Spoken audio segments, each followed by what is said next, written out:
Back on this XJ project, we've got a new bezel for this double DIN radio, which is a power acoustic. It has the full screen. It's going to have Apple CarPlay and touch screen. Should have a lot of options for things to do with the radio here. Hopefully sound a little bit better. We're going to have us a little kicker hideaway sub back here in the back. And then we are going to replace both of the front speakers in the doors with these. I don't know if they're any good or not, but we'll give them a shot. That's also going to have a harness for the radio to link it to the factory connector. And then we've got some LED bulbs. This one is the bulb that we got for the dome light. And then these little guys here go in the kick panel for the courtesy lights. We haven't installed these yet, but we will see how they work out. We're going to try to jumper some power to this thing while the engine's not in it. But we're going to get on this audio install today. Stay tuned. Okay, on the interior of the vehicle here, we've got the factory radio. If you want to buy this thing, let me know. But it's got two 3/8 bolts that we're going to take out.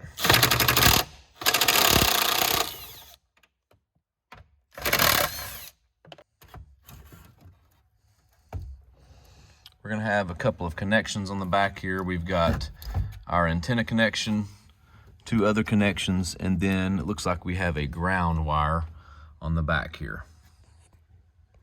So we have those connectors disconnected, and this ground wire here, it just pulled straight off. There was no weird stuff to get it off.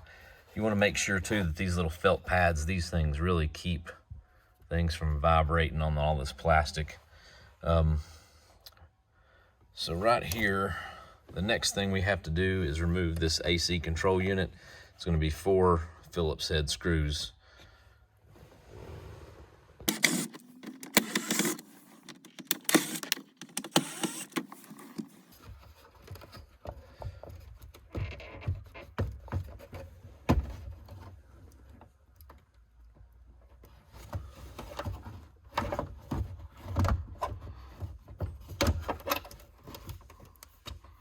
Okay, so on the back of this, we've got a couple of connections. One of them is going to be a big electrical connector for the blower resistor, or blower motor, which is this one right here. And I'm having a hard time seeing that. Let me get back here on the back side here.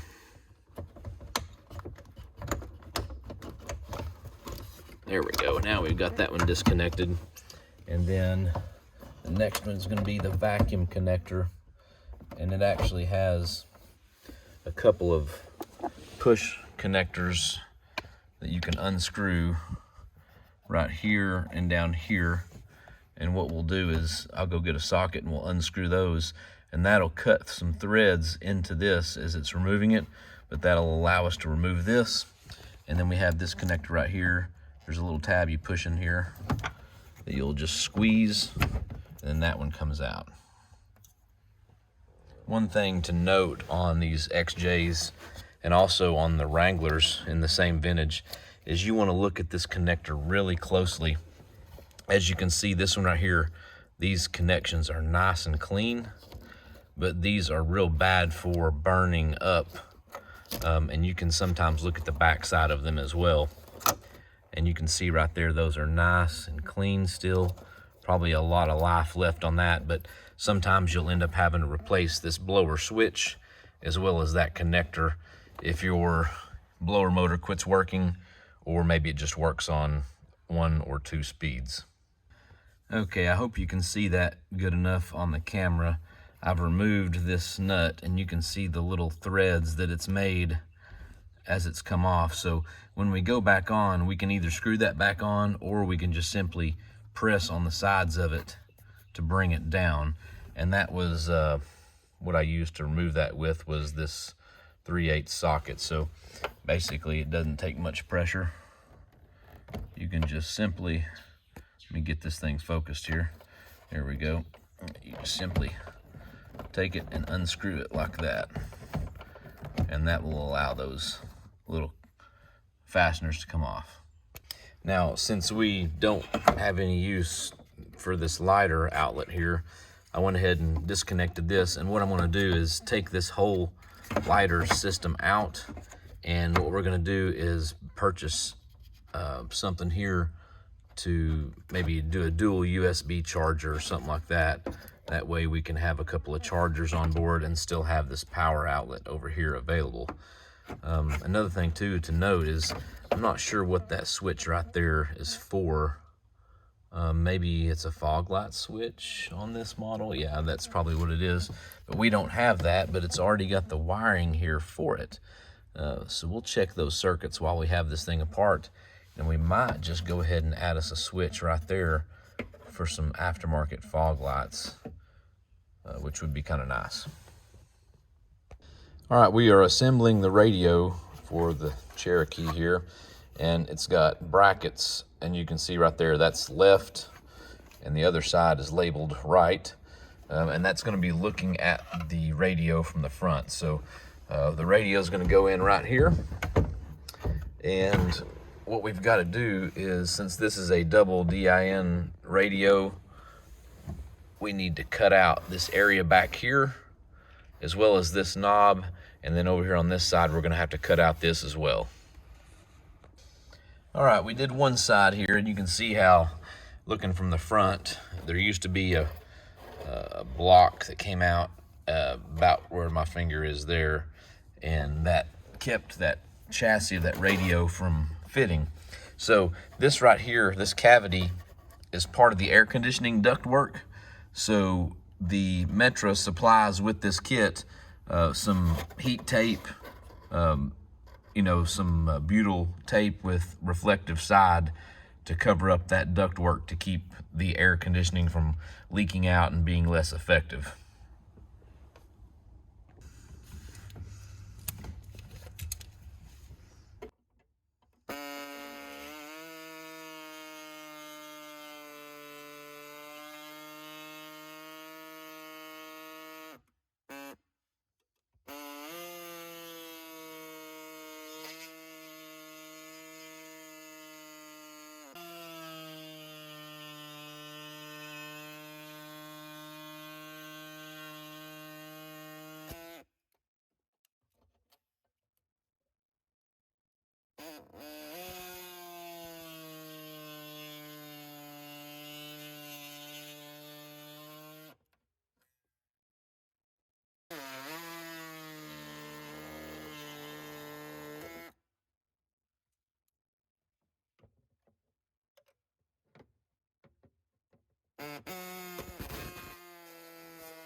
Doing a test fit with the radio, we've got two tabs that hang down here just a little bit. We're going to cut those tabs off, and that'll give us a little more height here to work with for some adjustment and fine tuning of the radio position. Making a good bit of progress on wiring up the radio. This is the factory harness, and these are the adapter harnesses that came from Metra that adapt to these connections back here on the back of the radio. The way this pretty much goes is you've got matching wires for all the speakers, you know, purple and black with purple, green and black and green, white and black and white, and then gray and black and gray. Those all pretty much go color to color, including the yellow, which is constant power, orange, which is illumination, red, it's accessory power, and then the last one we're hooking up now is this blue wire, which is remote turn on for an amplifier. So this one right here is in this factory harness that goes over here, and that blue one converts to this green one with the red stripe. So we're not sure, maybe some Cherokees have the optional power antenna, is my only guess. I don't ever recall seeing that on one, but that's a possibility. But we're going to connect this blue wire here to our amp turn on, which is going to be for that kicker sub in the rear of the Jeep. In hooking up the radio and speakers, we've come across a few snags. The first one being that this is the speaker we took out, and it bolts in with 2 screws here. And that was just fine, but it wasn't working after we get the radio in, so I thought, oh, we'll just hook up these speakers, and this is what we got, was a 5 1/4 for the doors, but they don't quite fit the holes. It leaves a pretty good gap, so we're either gonna swap these out or get some sort of adapter plate for that speaker. The other thing that we found out while trying to get the front speakers to work is we had a wire that was broken in this accordion joint of the door, and that wire we pulled out was this green wire here for the speaker. So for some reason they put a splice in the middle of this joint for running this speaker and then optional tweeter in the door panel on some of those upgraded models. So I cut that connector out that wired down here to this, and we've run 2 new wires through the accordion. They're new and they're a little more flexible. They're not so stiff as that factory wiring. So we're gonna splice in these 2 back here, which is the green and this brown with the red stripe, and they're gonna be spliced in under here. And then the new wires run through the accordion, and then we've got the new wires here that will connect to our speaker harness. And that speaker harness I've got right here, so it's this little connector here. But since we were going with aftermarket speakers, we're probably not even going to use it. We'll probably just put the terminals on the end of this white wire here. We just need to make sure that we have them labeled correctly after we join them inside the Jeep. Back here in the rear of the vehicle, we're going to have this kicker powered sub. It's a little hideaway sub. It's kind of small. You can see it right there. But what we've got is some connections we need to make here. So we have speaker level inputs. This does not have RCA, so we're gonna splice those into the rear speakers. Then we have a ground wire, that remote turn on that we just talked about that goes to the radio, and then this red wire that goes to battery power. So what I've done back here in the back corner, this is the passenger side rear corner. This harness right here has the 4 speaker wires as well as the power for the dome light in the rear. And what we've done is we've determined which wires were the speaker wires, and we've spliced in the left rear and right rear positive and negative wires. So we're gonna tape this up, and then we can go about running the rest of the wiring for this connector here for that powered sub. We got the wiring in the rear of the vehicle mostly completed. Let me turn the light on here to see. There we go.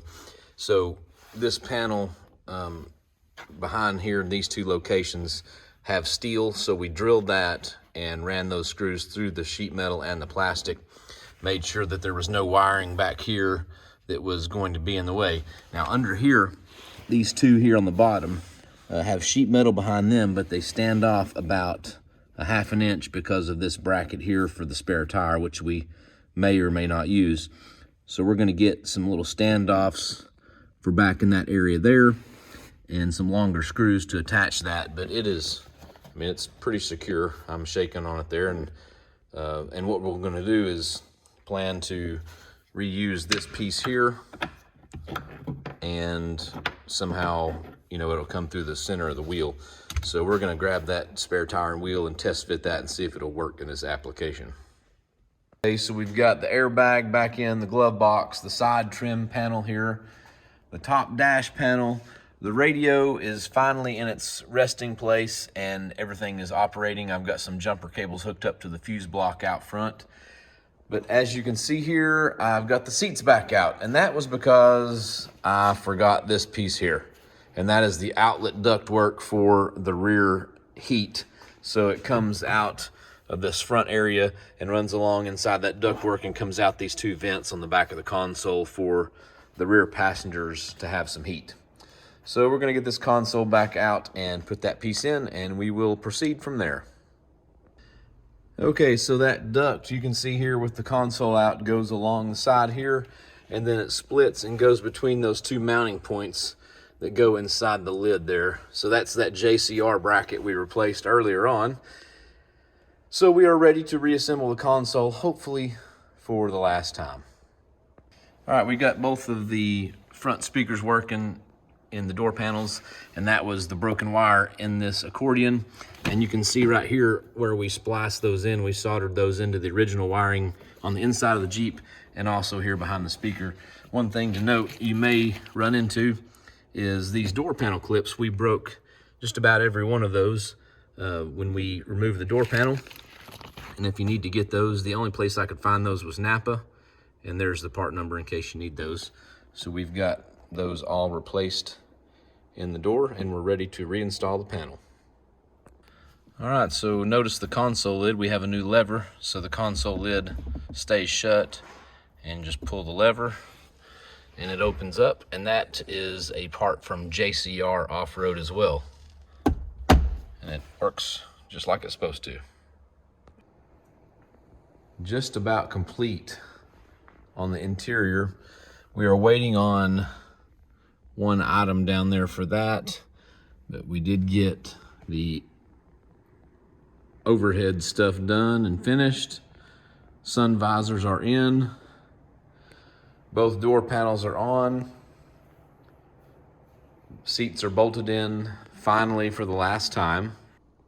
All right, so I got the wrong bulb again, and you can see here I had to bend that tab out just a little bit, but now it does work. So we're just gonna let it ride because it's not gonna fall out. It's kind of stuck in there, so that should work out just fine. And all we need to do now is snap our cover back on, which keys into the front and then snaps on. So now we should have dome light back in the rear. And let's make sure that works. What we're gonna do is shut the tailgate now. Okay, so it's hard to see with the fluorescent lights in the shop here, but I'll open the tailgate and our interior light comes on in there, and then we shut it and it goes off, so that's working. Let's check these other interior lights. So this little guy worked out great. If you go by their application guide on their website, it does not bring this one up. I just had to measure and do some cross-referencing and ordered these, but I got the one in for the kick panel down here, and we'll open the door and it lights up nice and bright under there. So we're gonna get the one put on the other side. All right, you can see now we've got interior lights in both footwells. Okay, so what we've done here, we got the little USB charger plugged in, and we drilled out this hole here just to the diameter of this threaded portion, and then it's got a little serrated jam nut on the back side that you cinch down. And what we did was we cut the original connector off for that cigarette lighter adapter and soldered and spliced in the power and ground for the charger here. I got an additional wire here that I just paralleled off of the power, so that's hot with ignition only. So this voltmeter will only come on when the ignition's on. And then this extra power here, put some protective coating or wire loom on it, and we're gonna run it up under the dash just for an external accessory ignition trigger. So it's not gonna carry much load, it's just gonna turn on relay or maybe energize the backup camera, which we should be installing right here. So the plan is to get rid of that rear view mirror in favor of a backup camera that just shows a really good image of the back of the vehicle for parking lot maneuvers and whatnot. But we're gonna go ahead and get this secured back, and then we're gonna get this bezel put back on. All right, there we have it. The interior is finished up. Radio is functioning. We have our auxiliary outlet for USB charging, the dash, headliner, everything is reassembled, and we are ready to move on to 100% focus on suspension and powertrain. Thanks for watching.